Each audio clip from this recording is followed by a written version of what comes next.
Good morning students. In previous class we discussed about assets. हमने assets के बारे में डिस्कस किया था कि नॉर्मली assets क्या होती है, प्रॉपर्टी ऑफ द बिजनेस और प्रॉपर्टी ऑफ बिजनेस एंटिटी और एंटरप्राइजेस, जिसको हम 2 पॉइंट में 2 कैटेगरी में क्लासिफाइड कर रहे थे। Number 1 current assets and number 2 non current assets. Non current assets को भी हमने 2 कैटेगरीज में जनरली कैटेगरी क्लासिफाइड करा था।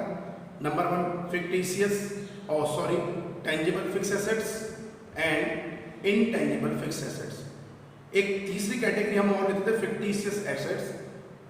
अब इस एसेट्स को डिस्कस करने के बाद में अब आज का जो हमारा टॉपिक है जो हम डिस्कस करने जा रहे हैं दैट इज एक्सपेंडिचर्स और इनकम।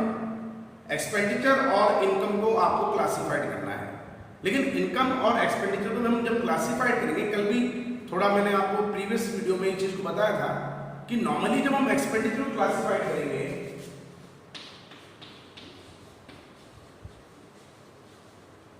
और इनकम को हम जब क्लासिफाइड करते हैं तो जनरली इसकी भी 2 कैटेगरी होती है। नंबर 1 कैपिटल नेचर और नंबर 2 रेवेन्यू। ओके, अब अगर मैं सिंपल वर्ड्स में इसको एक्सप्लेन करूं तो what is the meaning by capital nature. अगर कैपिटल नेचर को हम अगर डिफाइन करें एक सिंपल लैंग्वेज में तो ऐसे एक्सपेंसेस या ऐसी इनकम जो रेगुलर बेसिस पे आपको नहीं होती है, ऐसे एक्सपेंसेस या ऐसे इनकम जो रेगुलर बेसिस पे आपको खर्च करने भी नहीं है, इनकम भी नहीं है हमारे लिए, और दूसरी बात ऐसी इनकम जो रेगुलर बेसिस पे आपको रिसीव भी नहीं हो रही, that is known as capital nature. अब सर इसका एग्जांपल आप बताइए, वो पे आप अब जब टॉपिक को कंटिन्यू करेंगे तब एक्सप्लेन करेंगे। Number 2 revenue nature. What is the meaning by revenue nature? एक कंटिन्यूटी, एक रेगुलेटिव, कि ऐसे एक्सपेंसेस है ऐसी इनकम जो किसी बिजनेस ऑर्गेनाइजेशन को, बिजनेस एंटिटी को ऑपरेट करने के लिए हम एक रेगुलर बेसिस पे या तो खर्च करते हैं, स्पेंड करते हैं, या हमें रेगुलर बेसिस पे जो है रिसीव होती है, that is known as a revenue. अब इसको थोड़ा हम पॉइंट टू पॉइंट अगर क्लियर करें, नोट्स आपको मैंने प्रोवाइड करा रखे हैं, page number 5 point number 8 basic accounting terms में जो हमारे पास में है that is capital receives and revenue received. Okay, capital receives क्या है, रेवेन्यू रिसीव्स क्या है, अब हम उसको क्लासिफाइड कर रहे हैं। अब एक सिंपल फॉर्म में आप चलिए, कैपिटल रिसीव्स का मतलब होगा ऐसी सच रिसीव्स जो नॉन रेगुलरिंग बेसिस पे हमें होती है, रेयर बेसिस पे हमें होती है, रेगुलरली जिनका कोई रेगुलरली बेसिस पे जो ऑपरेट नहीं होंगी, that is known as a capital receives. जैसे मैं इसको कुछ एग्जांपल आपको बोल देता हूं कैपिटल रिसीव्स के। Amount received for the sale of fix assets और इन्वेस्टमेंट। कैसे? आप किसी भी फिक्स एसेट्स को रेगुलरली जब यूज कर लेते हैं 2 साल 3 साल 4 साल, जब वो ऑब्सोल्यूट हो जाती है, यूजलेस हो जाती है, तो आप उसको बेच देते हैं, सोल्ड कर देंगे, और वो सोल्ड करने पे आपको अमाउंट जो रिसीव होगा that is a capital receive. क्योंकि रीजन क्या है बेटा उसका कि सर ये रेगुलरली बेसिस पे हमारे ऑपरेट नहीं हो रहा है, हमने इसको रेगुलर बेसिस पे नहीं लिया है, ये हमारे पास में नॉर्मली क्या हो गया, कभी कभार है, ठीक है, आपके एसेट पुरानी होगी, आपने बेच दिया, या आपने कहीं पैसा इन्वेस्टमेंट कर रखा है, ठीक है, 4 साल 5 साल बाद में जैसे उसकी मैच्योरिटी डेट आएगी, जो भी आपने मैच्योर पीरियड ले रखा है उस पर जब वो मैच्योर हो जाएगा आपको पैसा मिल जाएगा। तो वो रेयर होती है, वो नॉन रेगुलरिंग नेचर की होती है, इसकी कंटिन्यूटी नहीं होती है, इसकी रेगुलरिटी नहीं होती है, उस रिसिप्ट को हम बोलते हैं कैपिटल रिसिप्ट। ओके, जिसमें पहला एग्जांपल अपन ले लिए सेल ऑफ फिक्स एसेट्स और इन्वेस्टमेंट। नेक्स्ट उसके अलावा capital contribute by the proprietor और पार्टनर और money obtain from the issue of shares and debenture in the case of company. ठीक है, कोई भी प्रोप्राइटर कैपिटल इंट्रोड्यूस करेगा, ये कैपिटल फॉर्म में इंट्रोड्यूस हो रही है, चाहे सोलो प्रोप्राइटरशिप हो चाहे पार्टनरशिप फर्म हो, आपने इंट्रोड्यूस करी, तो ये पार्टनरशिप फर्म के पॉइंट ऑफ व्यू से या सोलो एंटरप्राइजेस के पॉइंट ऑफ व्यू से कैपिटल रिसीव्ड है। क्योंकि नॉर्मली रीजन क्या है कि कैपिटल अपन रेगुलर बेसिस पे इंट्रोड्यूस नहीं कर सकते। आपने जब बिजनेस स्टार्ट करा होगा उसी टाइम पे हमने इसको इंट्रोड्यूस करा हुआ। मैंने आपके प्रीवियस वीडियोस में इसकी डेफिनेशन भी आपको बताई थी कि ऐसा अमाउंट या ऐसा गुड्स या ऐसी एसेट्स जो बिजनेस स्टार्ट करने में आपको इनिशियली इन्वेस्टमेंट करनी पड़ती है, that is known as a capital. तो वो भी रोजाना रेगुलरली अपने पास नहीं चलेगी, that is a capital received for a in the case of partnership firm और ए सोल प्रोप्राइटरशिप। ओके, ये कंडीशन हो गई। नंबर 3 कि amount received by the way of loans. ठीक है, बिजनेस हमें एक्सटेंड करना है, आपको रिक्वायरमेंट आ गई, आपने बैंक से लोन लिया, वो लोन आप डेली नहीं लेंगे, तो वो रिसीव्ड हुई आपके कौन से नेचर की रिसीव्ड हो गई, that is a capital received. तो that means what is the meaning by capital receiveds? ऐसी इनकम, ऐसी अर्निंग हमारी जो एक रेयर केसेस पे होती है, कभी कभार होती है, नॉन रेकरिंग बेसिस पे हमें मिलती है, that is known as a capital received. जिसके कुछ एग्जांपल्स हमने देख लिए, मैंने आपको नोट्स में भी दे रखे हैं, आप उसको रीड कर सकते हैं। Number 2 second point, that is revenue receiveds. जो मैंने अभी बोला बेटा, रेवेन्यू का मतलब हो गया रेगुलरली, रेकरिंग बेसिस के ऊपर, कंटिन्यूइंग बेसिस के ऊपर। तो ऐसी रिसीव्ड्स जो किसी भी बिजनेस को ऑपरेट करने के लिए हम रेगुलर बेसिस पे अर्न करते रहते हैं, that is known as a revenue receiveds. अगर मैं इसको सिस्टमेटिक तरीके से डेफिनेशन में बोलूं, such receiveds which will be received by business entity और business enterprises in a regular basis to operate any business, that is known as a revenue receiveds. अगर मैं इसकी नॉर्मली अगर मैं इसको कुछ एग्जांपल्स लूं, तो क्या एग्जांपल्स हो गए अपने पास में? Money obtained from the sale of goods, क्योंकि हम बेटा बिजनेस ऑपरेट कर रहे हैं, और बिजनेस ऑपरेट करने में आपकी जो मेन एक्टिविटी होती है वो यही होती है, time to time goods purchase करना और उसको कस्टमर डिमांड के ऊपर सोल्ड आउट करना। ये आपका एक रेगुलर बेसिस है, रेगुलर प्रोसेस है हमारे पास में सेल ऑफ गुड्स। तो it is a not a capital nature receiveds, it is a revenue nature received, क्योंकि आपकी रेगुलरिटी रहेगी। जब भी आपके पास कस्टमर आएगा, एक दिन में चाहे 4 कस्टमर आए, 10 कस्टमर आए, आप उसको रेगुलर बेसिस पे गुड्स बेचते रहोगे। तो सबसे बड़ा रेवेन्यू रिसीव्ड का जो एग्जांपल होता है वो होता है sold off goods. Okay, number 2 commission received, fees received, interest on investment received. आपने कहीं पैसा इन्वेस्टमेंट कर रखा है, आपको मंथली बेसिस पे उसका इंटरेस्ट मिलता रहेगा। आपने कोई डिबेंचर या शेयर्स परचेज कर रखे किसी कंपनी के एज ए इन्वेस्टमेंट, तो आपको उस पर डिविडेंड मिलता रहेगा, इंटरेस्ट मिलता रहेगा, वो रेगुलर बेसिस पे, that is a examples of revenue receiveds. Okay, then last and final, कोई और आपको सर्विस रेंडेड करते हैं, प्रोवाइड कराते हैं, आपने कोई सर्विस हमने दी है, उसके बिहाफ पे हमको कोई इनकम वगैरह अर्न हो रही है, that is a revenue received. तो capital received rare, capital revenue received regular basis पे। तो नॉर्मली हम यही मानेंगे sir capital mean it is a non recurring nature, चाहे वो इनकम पे बिहाफ पे कर लीजिए, चाहे एक्सपेंसेस के बिहाफ पे कर लीजिए। But revenue means regularly basis पे, रेकरिंग बेसिस पे है, जो हमारे पास कंटिन्यू बिजनेस को ऑपरेट करने में आएगी जाएगी, that is known as a capital और रेवेन्यू नेचर। ओके, ये क्लियर हुआ, that is a capital received and capital revenue received. अब इस पॉइंट के बाद में नेक्स्ट पॉइंट हम डिस्कस करने जाएंगे, जो हमारा पार्ट है एक्सपेंडिचर्स। वही कंडीशन, अगर मैं एक्सपेंडिचर इनकम में तो दोनों को एक साथ ले रहा हूं कि मैं एक्सपेंडिचर लूं चाहे इनकम लेके चलूं, तो मैं उसकी जनरली 2 कैटेगरीज कर रहा हूं, capital nature and revenue nature. अब वही बात करेंगे, पहले तो what is the meaning by expenditure normal way में। सर बिजनेस को ऑपरेट करने में जो हम पैसा स्पेंड करते हैं, जो खर्च करते हैं बिजनेस एक्टिविटी को ऑपरेट करने में, जो हमारी बिजनेस एक्टिविटी को ऑपरेट करने में हेल्पफुल होती है, और उसमें हमारा जो पैसा स्पेंड होता है, इनकर होता है, that is known as a expenditure. अब मैं सिस्टमेटिक तरीके से डेफिनेशन लेके चलूं थोड़ा सिस्टमेटिक मैनर के अंदर, any types of payment for the received of the benefit is term as a expenditure. कि अगर हमें किसी चीज का बेनिफिट लेना है, तो उस बेनिफिट को लेने के लिए प्राइमरी स्टेज पे जो आपको एक्सपेंडिचर, जो अमाउंट स्पेंड करना पड़ रहा है, that is known as a expenditure. For example कैसे? ठीक है, मैं अपने कस्टमर को कुछ सोल्ड करूंगा, मुझे पैसा मिलेगा, ठीक है, ओके, लेकिन बेटा सोल्ड तो मैं जब करूंगा जब मैं उसको परचेज करूंगा। तो सबसे पहले मुझे उस सेलिंग अमाउंट को अचीव करने के लिए, सेलिंग अमाउंट को रिसीव करने के लिए, सबसे पहले मुझे कुछ परचेज भी तो करना है। तो पहले मैंने उस बेनिफिट को लेने के लिए, सेलिंग अमाउंट को अर्न करने के लिए मैंने पहले परचेज करा, आफ्टर दिस सोल्ड अमाउंट की चल रहा है। ओके, तो ये हमारे पास पहला एग्जांपल हो गया। कि ऐसे एक्सपेंडिचर या ऐसे एक्सपेंसेस जो किसी बेनिफिट लेने के लिए, किसी चीज का बेनिफिट लेने के लिए आपको खर्च करना पड़ रहा है, that is known as a expenditure. लेकिन वही कंडीशन, एक्सपेंडिचर कितने टाइप के होते हैं? नॉर्मली 2 टाइप के, capital expenditure and revenue expenditure. So what is the meaning by expenditure? Future benefit earn करने के लिए हमें जो एक सर्टेन अमाउंट स्पेंड करना पड़ता है, इनकम करना पड़ता है, that is known as a expenditure. Generally तो वैसे अगर हम एक्सपेंडिचर को डिफाइन करते हैं, क्लासिफाइड करते हैं, तो 2 कैटेगरी में हम इसको क्लासिफाइड करेंगे। Number 1 is capital nature and other 1 is revenue nature. लेकिन एक तीसरी कैटेगरी और होगी जो अभी मैं आपको एक्सप्लेन करूंगा। सबसे पहले what is the meaning by capital expenditure, जो हमने पहले भी डिस्कस कर लिया है।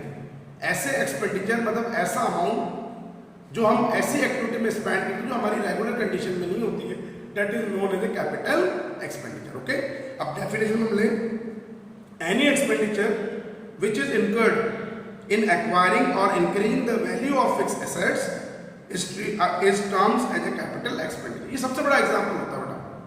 अगर मुझे कैपिटल एक्सपेंडिचर का सबसे बड़ा एग्जांपल अगर आपको देना तो यही होगा, सर किसी भी एसेट को परचेज करना या किसी भी रनिंग एसेट्स की एफिशिएंसी इंक्रीज करने के लिए जो मैं मेजर रिपेयरिंग एंड मेंटेनेंस पे खर्चा करूंगा, that is known as a capital expenditure. क्योंकि आप फिक्स एसेट्स रोजीना नहीं परचेज कर सकते, रेगुलर बेसिस पे आप परचेज नहीं कर सकते। Major repairing, major maintenance, servicing आप रेगुलर बेसिस पे नहीं कर सकते हैं, तो that is known as a capital expenditure.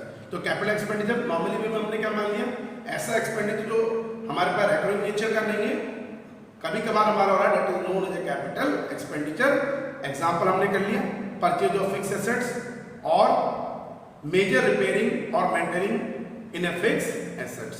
Okay, next इसके अलावा जो हम लेके चलेंगे, इरेक्शन चार्जेस वगैरह हमारे लगते हैं, इंस्टॉलेशन चार्जेस वगैरह लगते हैं किसी भी फिक्स एसेट को परचेज करने पर। रजिस्ट्रेशन जो हमारा एक्सपेंसेस होता है वो सब किस कैटेगरी के एक्सपेंसेस है, आप बार बार पे नहीं करेंगे, that is a capital nature expenditure.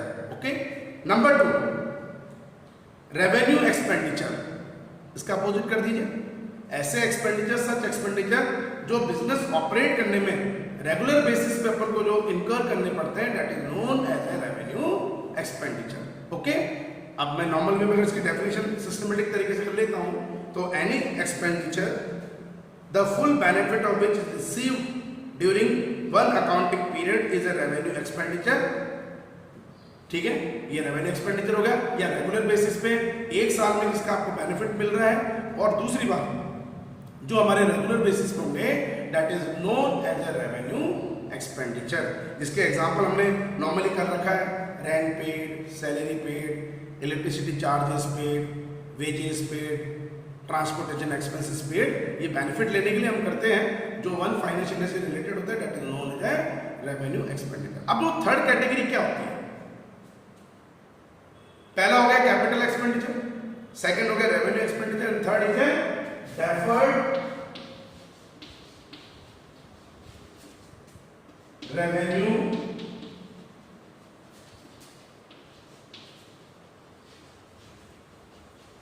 Expenditure. Deferred revenue expenditure. अब मैं इसी वर्ड से, इन तीनों वर्ड्स को लेके इसकी डेफिनेशन आपको बता सकता हूं। ऐसे एक्सपेंडिचर जो नेचर में किस तरह के दिख रहे हैं हमें, रेवेन्यू, लेकिन इसका बेनिफिट आपका डेफर्ड हो रहेगा, ईयर टू ईयर जब आपको मिलता रहेगा, that is known as a revenue, deferred revenue expenditure. मतलब सच एक्सपेंसेस जो आप रेवेन्यू बेसिस पे, रेगुलर बेसिस पे कर तो रहे, बट इसका जो बेनिफिट है हमें पर्टिकुलर 1 ईयर के लिए नहीं मिलेगा, आपके ईयर टू ईयर के लिए मिलता रहता है, that is known as a deferred revenue expenditure. Okay, अब डेफिनेशन अगर इसके लिए सिस्टमेटिक फॉर्म में, तो there are certain expenditure which are revenue in nature, nature revenue है, रेगुलर बेसिस पे है, okay, but the benefit of which is likely to be derived over a numbers of years. ऐसे expenditure जो आप regular basis पे कर रहे हैं, बट उसका बेनिफिट आपको एक ईयर से नहीं, ईयर टू ईयर आपको मिलता रहता है, that is known as a deferred revenue expenditure, जिसका सबसे बड़ा एग्जांपल है एडवर्टाइजमेंट एक्सपेंडिचर। एडवर्टाइजमेंट एक्सपेंडिचर जब आप कर रहे हैं रेगुलर बेसिस पे आप करेंगे, लेकिन इसका बेनिफिट आपको पर्टिकुलर ईयर के लिए नहीं मिलेगा, एक ईयर के लिए। इसका बेनिफिट हमें ईयर टू ईयर तक के लिए मिलता रहता है, ठीक है ना। उस एडवर्टाइजमेंट एक्सपेंसेस का बेनिफिट आपको ईयर टू ईयर। तो सबसे बड़ा एग्जांपल है डेफर्ड रेवेन्यू एक्सपेंडिचर का, दैट इज एडवर्टाइजमेंट एक्सपेंसेस, जो आगे 12th क्लास के लिए भी थोड़ा इंपॉर्टेंट टॉपिक आपके ऊपर चलेगा।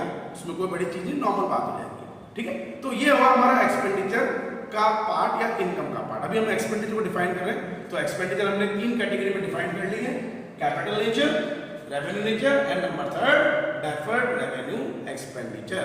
ओके, आगे अब अकाउंटिंग प्रोसेसिंग इनकी क्या है सर, क्या नहीं है, वो सब बेटा आगे का टॉपिक है, उनको आगे डिस्कस करेंगे। Next point, okay.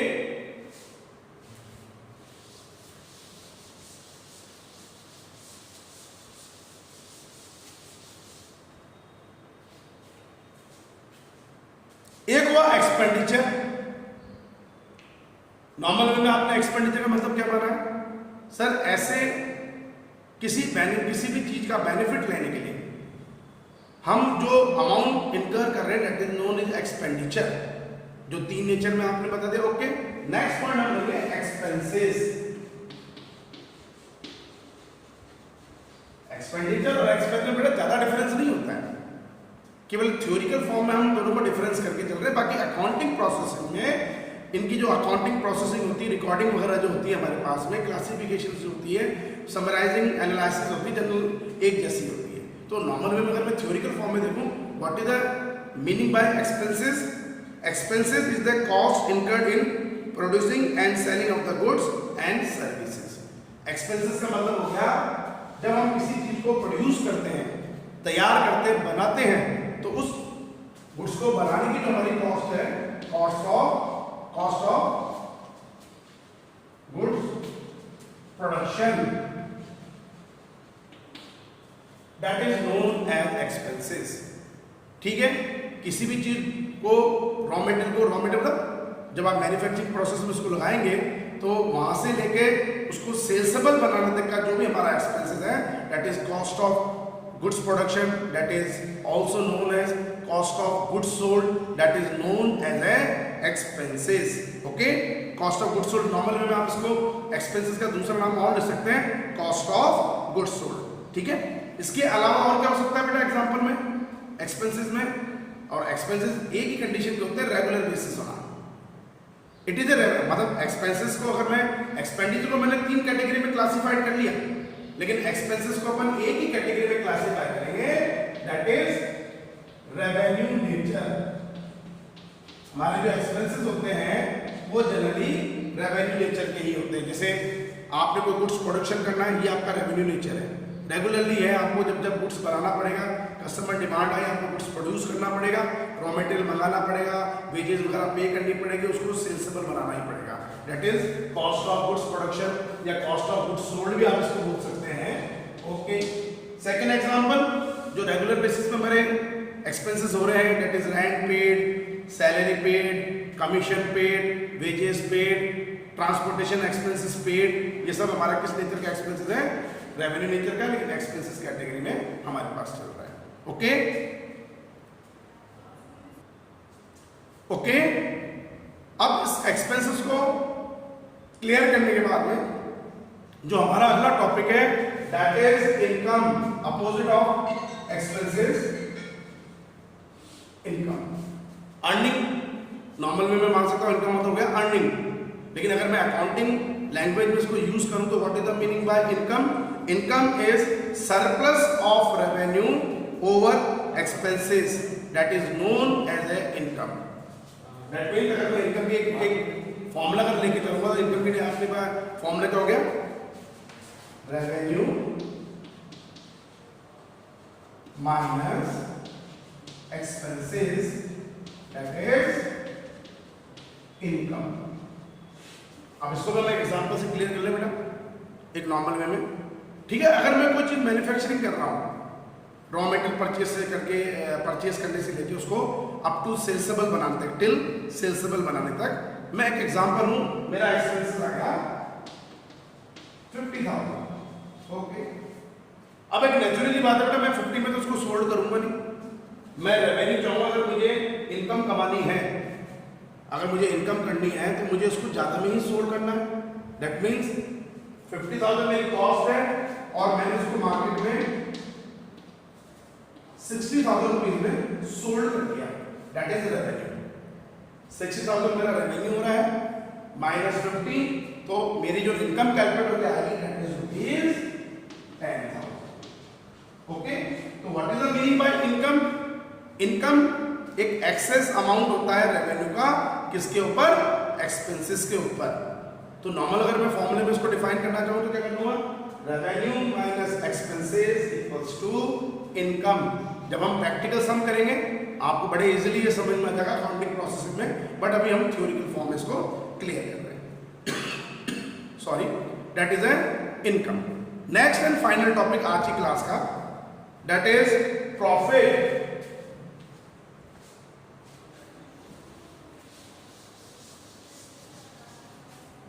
या उससे पहले एक छोटा सा पॉइंट और क्लियर कर लें। सर एक्सपेंसेस समझ में आ गया, what is the meaning by revenue?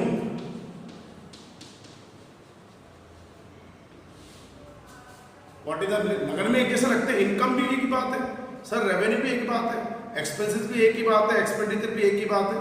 लेकिन जब हम इसको थ्योरिकल फॉर्म में ले रहे हैं तो बेटा इसको अलग अलग मान रहे हैं। जैसे इनकम तो क्या हो गई हमारे पास में? Revenue minus expenses. But sir what is the meaning by revenue? Revenue का मतलब होता है नॉर्मल वे के अंदर जब आप कोई गुड्स को प्रोड्यूस कर लेते हैं, बनाकर तैयार कर लेते हैं, और जब आप उसको सेल करते हैं तो जो अमाउंट आपको मिल रहा है that is a selling price. जो आपको अमाउंट उससे अचीव मिल रहा है, आप जो रिसीव करके चल रहे हो, that is known as a revenue. Normal definition में अगर इसमें बोलूं, amount received from sale of goods is called revenue. तो रेवेन्यू का बेस अपने पास रेवेन्यू सिंपल डेफिनेशन में क्या है कि जो गुड्स हम सेल करेंगे, sale of goods is known as revenue, और revenue minus expenses is known as income। तो इनकम में और रेवेन्यू में बेटा ये डिफरेंस होता है कि रेवेन्यू हमें गुड्स सोल्ड करने के बिहाफ में मिलती है, और इनकम उस रेवेन्यू में से सारे एक्सपेंसेस को एडजस्टमेंट करने के बाद में, डिडक्ट करने के बाद में जो हमारी सरप्लस अमाउंट निकल के आता है that is known as a income. Okay, तो आज की क्लास में हमने एक्सपेंडिचर को, रेवेन्यू को, इनकम को और एक्सपेंसेस, ये चार एलिमेंट जो अपने बेसिक टर्म्स के थे, बेसिक टर्म्स के चार टर्म्स को हमने आज क्लियर करे हैं। अगर आपको इन चारों पॉइंट को लेकर कोई भी डाउट हो तो आप हमसे डिस्कस कर सकते हैं। आज की क्लास हम यहीं ओवर करते हैं, ठीक है? बी सेफ, अपनी स्टडी को आप लोग रेगुलरली मेंटेन करेंगे। Thank you.